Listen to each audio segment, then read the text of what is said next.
drive. Tatum the finish. It is banner 18. The mission commanding is mission accomplished. What's up, everyone? This is Noa Dalzell, and I'm here with another episode of You Got Boston, and we have a special guest today, NikNBA, who you may know from his great film dives. He's been diving into some of the new acquisitions, as have I, and we're excited to talk through some of the new additions to the roster. Nick, before we get into all the film stuff, how are you feeling in general as a Celtics fan and just kind of how everything's been going on over the past few weeks here? I'm feeling indifferent. Of course, this all is like with Tatum.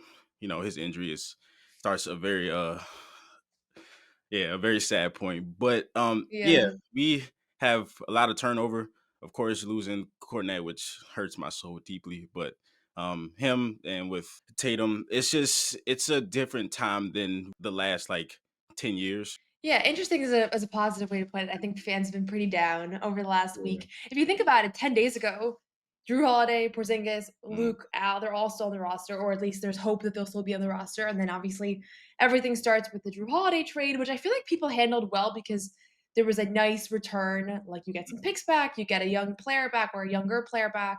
And then you get the KP trade, and then it's like, okay, you didn't really get anything for him. No offense to Georges Niang, but like that was clearly more of a salary dump.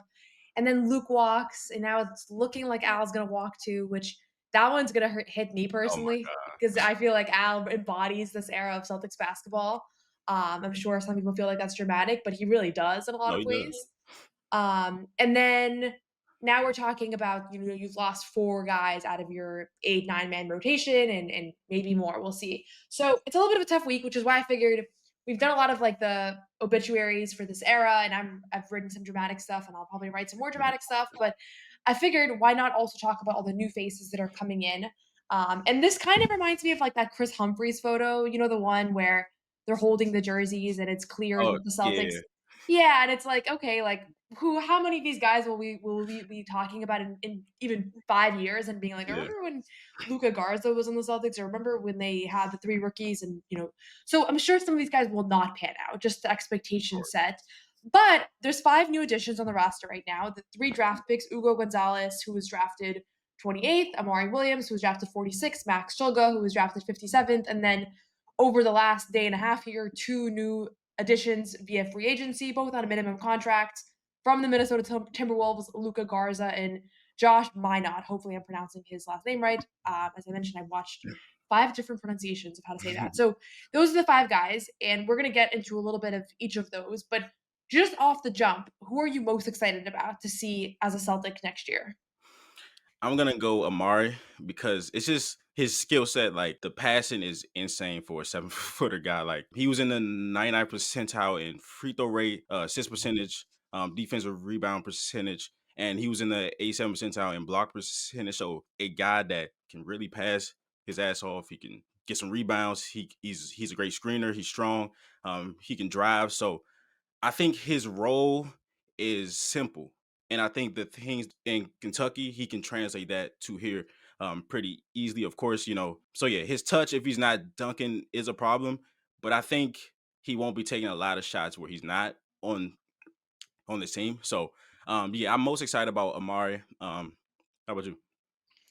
Yeah, I think I'm most intrigued by Ugo just because the ceiling seems the highest. They feel really the Celtics were really excited about him. Like they genuinely really wanted him.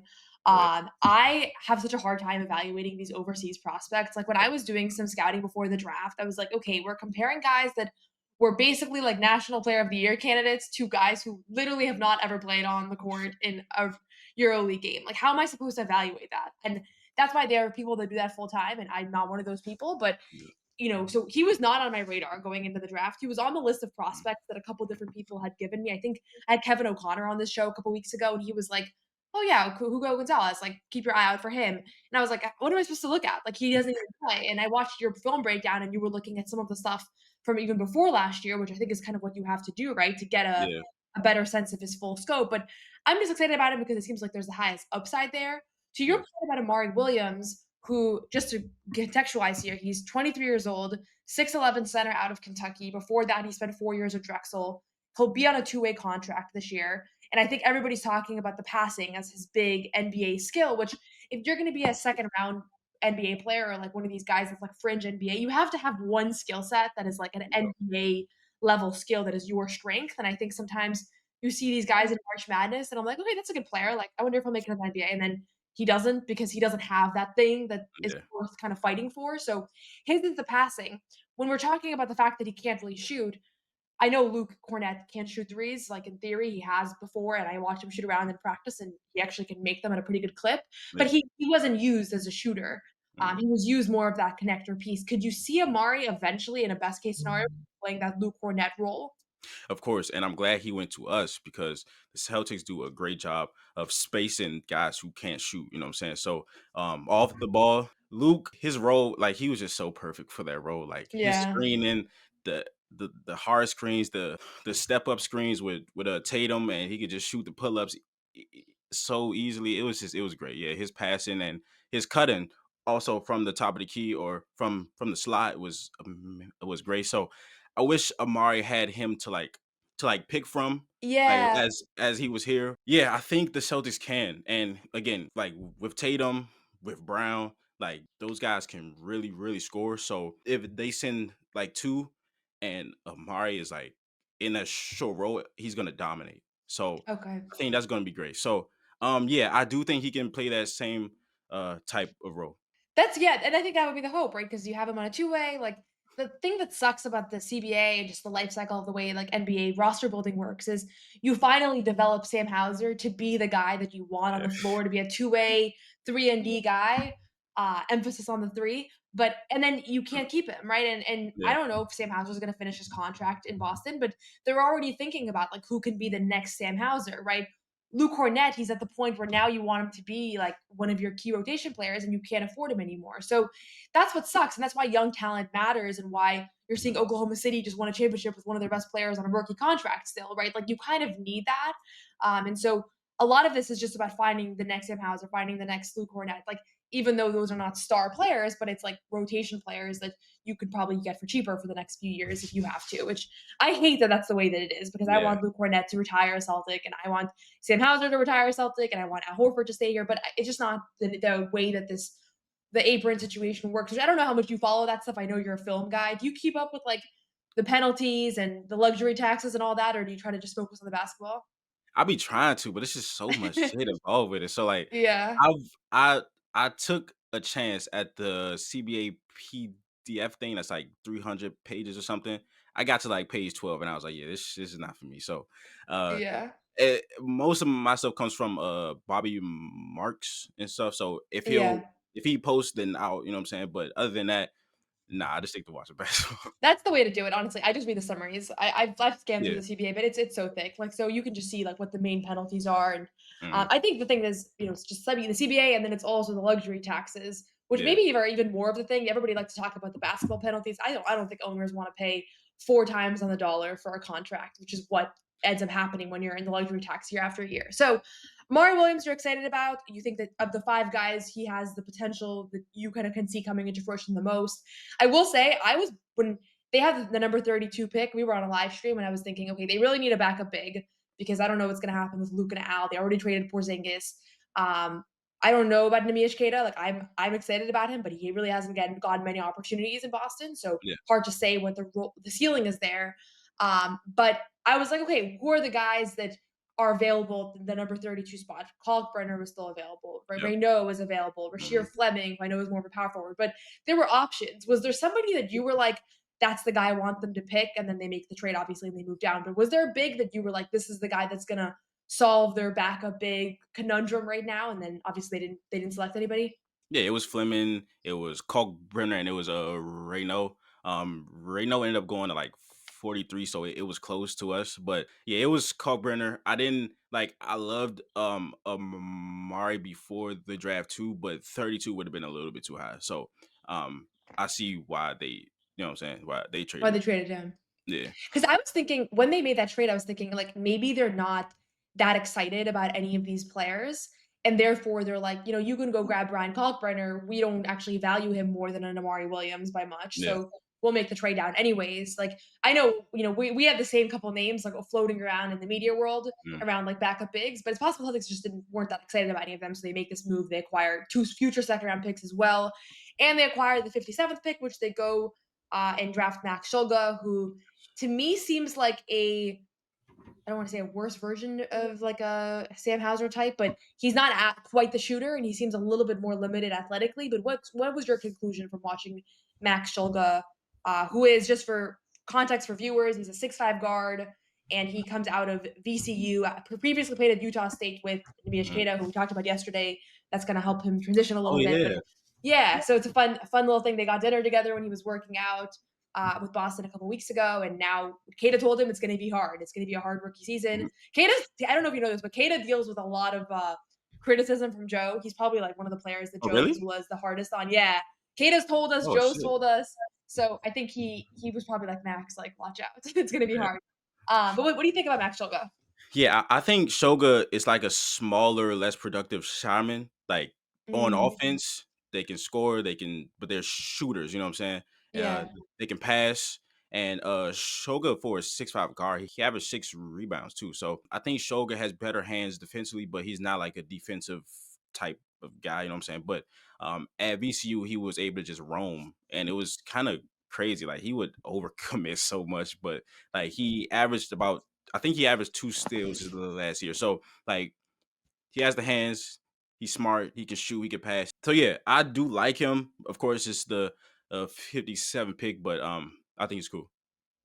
yeah. So it looks right now like Amari Williams and Max Shulga will have those two-way spots Mm. alongside Miles Norris, who returns from last year. Who, by the way, what do you think of Miles Norris? I know you. I know he kind of he was like a mid-season addition. I don't think Yeah. anybody like paid that much attention, but do you see any role for him in the future? I like him. Role, I'm not sure because how this team is kind of shaping up. But I remember we signed him, and I seen like he was like 6'7". I was like, wait, this guy's not 6'7". He's taller than this, and He's taller than that. Yeah. He's taller 6'7". And I was like, he's kind of like a Dollar Tree MPJ type, where he's like a Mm, tall guy. He can shoot the three. He's not very lateral, but he can dunk. He's athletic. So I do like him as a player. Role is kind of hard to predict because we just bring in so many people at his position. So yeah. role, I don't know, but I do like him. PrizePicks is the best place to turn your sports knowledge into cash. With millions of members, PrizePicks has made daily fantasy sports accessible to all. You just pick more or less on at least 2 players for a shot to win up to 2,000 times your cash. Run your game all season long on PrizePicks. PrizePicks is the best way to get action on sports in more than 30 states, including California, Texas, and Georgia. PrizePicks is the best place to win cash while watching sports. Join millions of users and sign up today. On PrizePicks, you can mix and match player projections from different sports, combine your favorite basketball players with players from baseball, hockey, esports, and much more. PrizePicks invented the flex play, which means you can still cash out if your lineup isn't perfect. You can double your money even if one of your picks doesn't hit. Sign up today and get $50 instantly when you play your first $5 lineup. You don't even need to win to receive the $50 bonus, it's guaranteed. PrizePicks is the best way to win real money this basketball season. Which players are going off, which ones aren't. Make your picks in less than 60 seconds and turn your sports takes into real money all season long on PrizePicks. Download the app today and use code CLNS to get $50 instantly after you play your first $5 lineup. That is code CLNS to get $50 instantly after you play your first $5 lineup. PrizePicks, run your game. It does feel like outside of obviously Tatum and Brown, there is a little bit of a free for all of like who Yeah. else and Hauser, who's above the rest of the pack right now still. Mm. Who else can play those backup forward minutes? And this year there will be an opportunity, obviously, with Tatum not playing. Like that's 35, 40 minutes a night now that are up for Yeah. grabs, in addition to the fact that half the roster has been gone. But like that's really a big opportunity. So Jordan Walsh, we had him on the Garden Report last week. He's somebody that could be in the mix here. Obviously Baylor Shireman. I love Baylor Shireman's game. I really want to see Yeah. what he can bring to the team next year. And then they do sign Josh Minott, who potentially is in that role as well, in that Mm. mix of backup wings. And the fascinating thing with him is he's been with Minnesota the last few years, but he's still just 22 years old. So you look at Baylor Shireman, you look at Amari Williams, Max Shulga, all those guys are older than Josh. I know it just happened yesterday afternoon, but Yeah. Any early impressions of Josh from just your initial scouting of him? Yeah, he's an athletic 6'8". He just makes things happen sometimes when he's on the court. And defensively, he's a guy that's gonna I think he racks up a lot of steals. He was in the 91st percentile in pickpocket rate. The most I got from him was like he'll play his ass off. So Yeah, they have him for 2 years. Second year is a team option. So if it doesn't go well, so well. yeah, It was the year that you were. I don't want to say tanking, but I don't think they're prioritizing winning next year. yeah, So you have Josh in the mix. You have Jordan Walsh in the mix. You still have Sam and Baylor. I'm trying to think. Miles Norris, I guess, plays that role as well as a two-way. yeah, Drew Peterson, I would say it's probably unlikely that he'll be back, just yeah, considering the two-way spots have filled up. But you never know how things could shake up. But he's somebody that we had him on. He wasn't sure kind of what his plan was. He was a restricted free agent, and they did not extend him a qualifying offer. So not a great sign for his prospects in Boston. The last guy we haven't touched on yet is Luka Garza, who I think is more of a known name because he was a star in college basketball, but has just not panned out in the NBA, especially defensively. I think is where yeah. he's struggled. 6'10" for 26-year-old. He's also on that 2-year, $5.5 million contract, but that contract is fully guaranteed, so he will be Mm. sticking around here unless he gets traded. What did you think when you heard that with that signing? And then it did come like half an hour after Luke Kornet signed with the Spurs. So I Nah, think there was like we were on a live stream and I was like, I don't even care about Luka yeah, Garza right now. Like, let us grieve Luke Kornet in peace. But what do you think about him? Anything stand out? Yeah, I think he can score. I think he can really score as a pick and pop threat. Again, it just hasn't gotten time, and when he has gotten time, he would score sometimes, but just the other parts of his game are just not there yet. The majority of his like is his college stuff. It's like he was a dominant college player, so I think the Celtics were just throwing people at the position, honestly. And I think that's just what they're doing this year. But I do like him as a scorer. His numbers don't really reflect that, but I think I think he's a better shooter than like the 27% that he is. But as a scorer, I like him. But everything else, he's gonna need some work. Yeah, that's the thing. So I was like, okay, he's not much of a defender, but I know he's like that pick and pop threat. Then I looked at his numbers and I was like, oh, these numbers aren't good. Like Yeah, he's below 30% for his career. Like this is not what you want to see. But sometimes the sample sizes are so small. And actually, when we had Drew Peterson on a couple weeks ago, I asked him about like what happens when you come in with like 3 minutes left and yeah, you got to hit a couple shots. And it's like the weight of the world is on those shots, right? yeah. And these are guys that are good shooters, but they're not able to find any rhythm. I Mhm. know for myself, I'm talking about my pickup basketball league, but like when you take 1 or 2 shots a game, like that's not a rhythm. Like you're not Yeah, even able to get in the flow. I mean, how many times have you seen Jason Tatum or Jalen Brown start a game over 5 and then finish with 30 points? Like that's just the luxury you have. So some guys are less cut out for being these low usage guys. Like they just can't find a way to get a rhythm when they're only getting a couple shots a night. I don't know if he's one of those guys, but if you are a Luka Garza type, like you have to find a way to be effective even if you're only getting a few shots. So we'll see how that pans out. Uh, in the coming months here because he's going to get an opportunity. We didn't talk a ton about Hugo, but I think he's the one that fans are probably most excited about. 6'6" forward out of Spain, 19 years old, just signed yesterday his rookie scale contract, which is like 4 years, 14 million. The final 2 years are team options. Only the first 2 years are guaranteed. I know you were looking a little bit at his film and just kind of what he's shown in the past, even before Real Madrid, because last year he was kind of buried on this very veteran Real yeah. Madrid roster filled with former NBA players. I didn't even realize There's how many 9 of guys. them.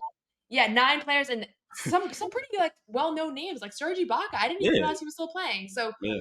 yeah, what did you learn when you came across Ugo and uh best case scenario? Give us some optimism here. Who does Okay. he become in the NBA? Give me a couple names. It was very tough because it was very tough to think of guys that were like similar to him.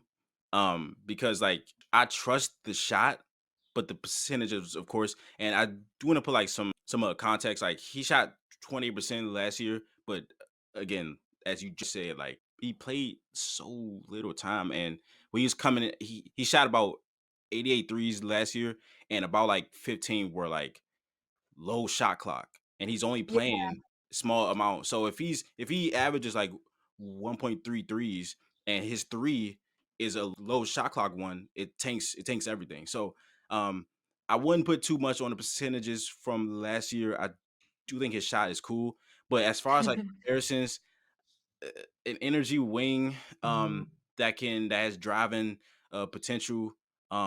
He's a really good cutter. And the crashing is insane. Like he will just fly. Defensively, he's energetic. It's intensity.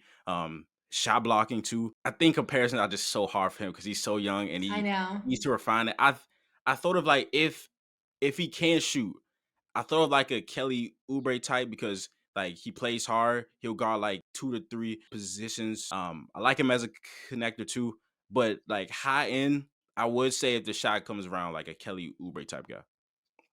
Okay. I want it to be better than Kelly Oubre, but Huh? I Oh want no, it to be for sure, better. yeah, for I sure, for want it sure. to be like a yeah, but I hear what you're I want to be saying. Jordan. Yeah.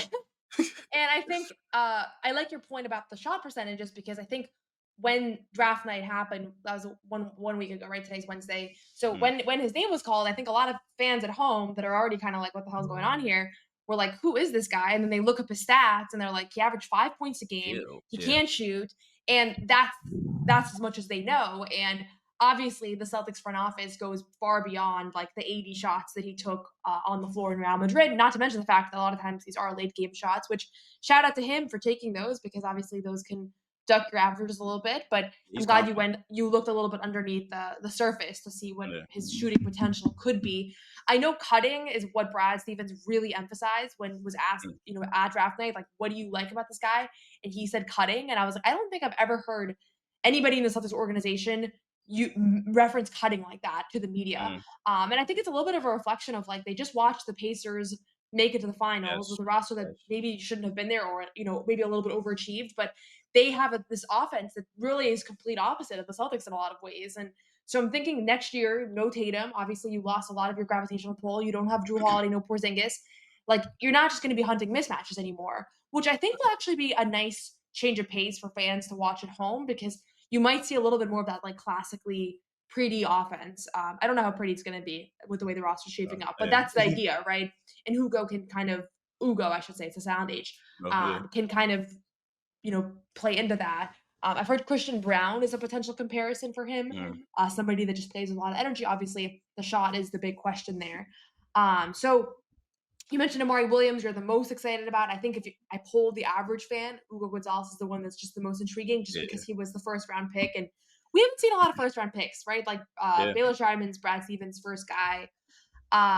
Between Luka and Josh, the two Minnesota Timberwolves bench warmers who are now on the Celtics, is there one that you're more intrigued by or looking forward to seeing? Yeah, Josh for sure. I think he just shows a That lot was a little more. too quick. I'm worried about how Oh, I'm quick you. sorry. Uh, No, I'm just kidding. let me think about it. Let me think about No, it. no. So it was you're definitely him. I think that's the common consensus. But yeah, tell me more about that. Yeah, Josh, he just shows a lot more, and he actually has some points where he was in like the actual game. There was a Clippers game this year where he had about 13 and 8. There was a game I watched against the Spurs. This was like very early in the year where he only played like 12 minutes, but like he can do things. Like he's 6'8", he's tall. If he can hit the three, he'll be great. Not great, but he'll be good. Good, good. I He'll be use great all the time as yeah, a not as a great, descriptor. but Yeah. yeah, he's athletic and he's smart. He's smart. So and he's young, like he's 22, so he has a lot of room to grow. So yeah, I would definitely maybe be more excited about Josh than I would Luka Garza. Okay. And the reality is, there's a chance that we're sitting here in a couple years and none of these guys ended up becoming relevant, but you just don't know, right? And I think they're taking flyers on players that have some potential. And the hope is that at least one of these guys does pan out. It does become an impactful, low cost rotation player Mm. moving forward. And one thing that was interesting is that Josh requested that the team did not pick up his team option per Oh, the Athletic. So I think he actually wanted to go find an opportunity out there where he would have a larger role or at least the opportunity to get off the bench. And he man. felt like in Minnesota that wasn't happening. And normally the Celtics would not be the destination for I'm a disgruntled young guy trying to get in the rotation because in recent years that has not been the MO around here. No. But I think he probably evaluated situation and talked to the Celtics and this is going to be a year of opportunity for these guys. So he'll be in the mix. And right now, I don't know between him, Jordan, Baylor, like Yeah. there's a lot of names out there. I don't know who's going to separate himself, and I'm glad I don't have to predict, but we can just see what happens and see who has, who has the highest ceiling here, who's able to be most impactful. And again, like I think there's certain players like Jordan Walsh people are so down on because he hasn't done much in his first 2 years, but he's still what, like 20, 21. So Yeah. there's a lot of potential, a lot of room to grow here. What do you think about Jordan actually before we wrap up here? I'm just curious.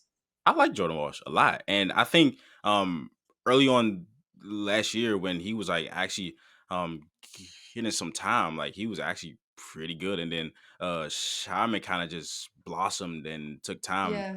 from him. So yeah, I like Walsh a lot actually. Of course, we kind of have a lot of the same type of small forwards, like Walsh, guys that are athletic, they're defensive, but if they can shoot, then it'll be great. But I love Walsh. Actually, he's on the ball. He's insane. Like defensively on the ball, he's insane.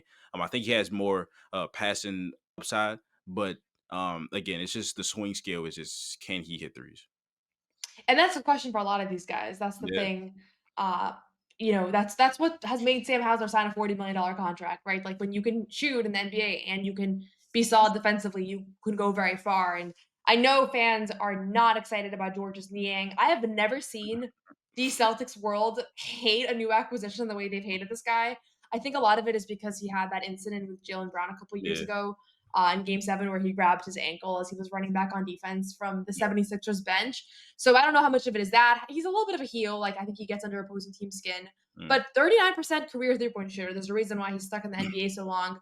I don't know if he'll be in Boston next year. Like I kind of keep thinking that I keep waiting for the notification that him or Simons. Simons are getting traded. Like I just don't see them being a part of this team's future. Yeah, Maybe I'm wrong. Maybe this is like the new core that I'm sleeping on. But he's another guy that will be competing for those minutes and is definitely more of a proven shooter than any of these guys at the very least. Like he's been pretty consistent in that sense throughout his career on an $8 million expiring deal. So a lot of young guys in the building. This is going to be a completely different vibe than last year. Last year, I feel like there was no, and we were all like Lonnie Walker, because it was like the only new name in town, yeah, and they literally brought back the entire roster. So it was Baylor Shireman was the only new addition. This year, we already have 5 new players, 3 rookies, or actually, sorry, 7 new players if we're counting Simons and Niang, who I yeah, did not talk about here because I still think they might not be in Boston next year versus like the 2 guys on the minimum deals, Luka and Josh. I think they're here to stay. yeah. Um, I'm trying to think. So you already told me Amari Williams is the guy you're the most excited about. I didn't love the Kelly Oubre comp, but that's honest. Do you think Really? that's her? I He's just don't. I he's a don't good know. Like player though. he's a good player. You're right. I think he was better like 2, 3 Yeah. years ago. So I'm not gonna say like current, but Yeah, I think maybe I just want a blind optimism. Like I wanted you to like drop like an all-star on me, drop like a Like like like I a saw you Hugo mentioned Gonzalez. Franz Wagner in your video. Yes. Like, like a Franz Wagner, I just think yeah. But I I think understand Franz he's nowhere is near gonna Franz score. right now. Right now is the key. Right now. Yeah. Right now is the 19 key. years old. You never know. For sure. Um yeah. Okay. Well, thank you so much, Nick, for joining. Tell us where we can find your film breakdowns and kind of what you've been up to. Yeah, appreciate you for allowing me to join. This is amazing. Yeah, YouTube at NikNBA on the YouTube, Twitter __ King Nick. It's basically where I'm at a lot of the time. So I appreciate you. This was fun. Yeah, of course. And I saw you just hit 5,000 subscribers, so congrats on Yes. that. Thank you. When there's a new edition, I guarantee Nick will have a video of what they do, and you can watch the film firsthand. If you're somebody like me that's like, I always struggle to even know where to start when there's a new name, so it's a good starting point to just see that. You can watch. I know Tomek has all the highlights. Like, there's a lot of good Yeah. resources in the Celtics universe online to get started when one of these new guys joins the roster. A little bit of a down week for Celtics fans, but new names are always exciting. New names where you can be delusionally optimistic about where these guys can go. Looking forward to seeing Amari Williams in Celtics green next year, along with the rest of the guys. Thank you, Nick, for joining, and we will have more content this week. Al Horford may or may not announce his decision before I even release this episode, but we'll have some content around that as well. You can also watch the entirety of all the rookie introductory press conferences. They spoke at the Huntington YMCA. All 3 of those guys talked about how great it was to be drafted. You can catch those full videos on CLNS Media as well, alongside